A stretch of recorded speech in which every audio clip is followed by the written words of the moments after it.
आप हमारे दिल में कुछ यूँ समाए।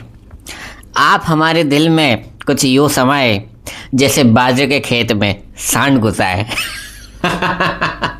सो hi guys, welcome back to another shot of comedy. तो कैसे हैं आप लोग? अब सर आप बोल रहे हो कि सर आप इतना शायरी कैसे हो गया यार? तो शायरी तो एक जस्ट क्योंकि ये याद दिलाने के कि आज हमारा fun Saturday, and fun Saturday में हम कुछ सीखते हैं एक नई टर्मिनोलॉजी। तो आज की जो टर्मिनोलॉजी हम सीखने वाले डेट इज स्टॉक एक्सचेंज। आपने सुना होगा स्टॉक एक्सचेंज के बारे में, लोग ट्रेड करते हैं, लेकिन स्टॉक एक्सचेंज एक्चुअल में होता क्या है एंड कैसे काम करता है, तो वो आज अपन समझने वाले हैं। तो let's start without wasting any time.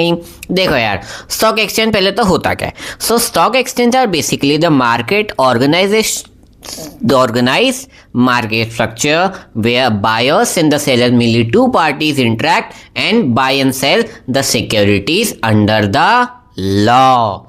Main word है अंडर द लॉ। मतलब कि जैसे मार्केट हमने पढ़ा था ना, मार्केट की डेफिनेशन, वैसी स्टॉक मार्केट है यार। कि स्टॉक मार्केट क्या है? तो कि ऑर्गेनाइज्ड मार्केट स्ट्रक्चर है। ऑर्गेनाइज का मतलब होता है कि यहाँ सारी कंपनीज एक साथ आती हैं। ऐसा नहीं कि सब अलग अलग के अंदर में रूल्स के अंदर कर रहे हैं, सब एक ही रूल्स के अंदर, एक ही मार्केट प्लेस के अंदर, एक ही गुफा में, या एक बोल सकते एक ही शेल्टर के अंदर सिक्योरिटीज यानी कि स्टॉक्स को सेल करते हैं एंड इन्वेस्टर्स उसको बाय करते हैं। ठीक है। एंड एज यू नो कि इंडिया में there are two stock exchanges mainly that is recognised by the law.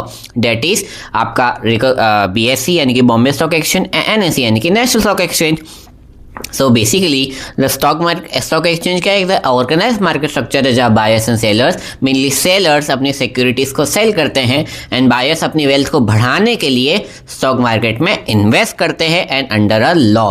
कोई भी कंपनी जो रजिस्टर्ड होती है उसको गाइडलाइन फॉलो करनी होती है एज पर द सेबी के बारे में हम बात करेंगे। तो सेबी एक स्टॉक मार्केट की ऐसी अपन बोल सकते हैं बॉडी है जो कि रूल्स एंड रेगुलेशंस इशू करती है, और उसी के अंडर जो भी सिक्योरिटी या स्टॉक्स होते हैं उनको इशू किया जाता है। अब ये सारे काम कैसे करता है? तो कोई वही फंडा है, law of demand law of supply वाला, कि एक ऐसी प्लेस, एक ऐसा प्राइस जहां पर बायर्स भी एग्री हो एंड सेलर्स भी एग्री हो, यानी कि market force of demand and supply के अकॉर्डिंग यहाँ पर प्राइसेस डिसाइड होते हैं। एंड जनरली आपको रिकॉग्नाइज स्टॉक एक्सचेंज में जब भी आप कोई भी ट्रेड करते हो तो आपको उसके लिए डीमैट अकाउंट चाहिए होता है। डीमैट अकाउंट के लिए आप ग्रो ऐप्स यूज़ कर सकते हो, मैं भी वही यूज़ करता हूँ। एंड भी बहुत सारी ऐप्स है, ज़ेरोदा यूज़ कर सकते हो। तो बहुत अच्छी अच्छी ऐप्स है, आपको इन्वेस्ट करना चाहिए। रिमेंबर, अमीर सिर्फ दिखना नहीं होता है, अमीर बनना होता है। तो समझ में आया? मुझे खुद समझ में नहीं आ रहा है क्या करना, पर समझ में आ गया क्या करना है। तो तब तक स्टडी एंड बी हैप्पी।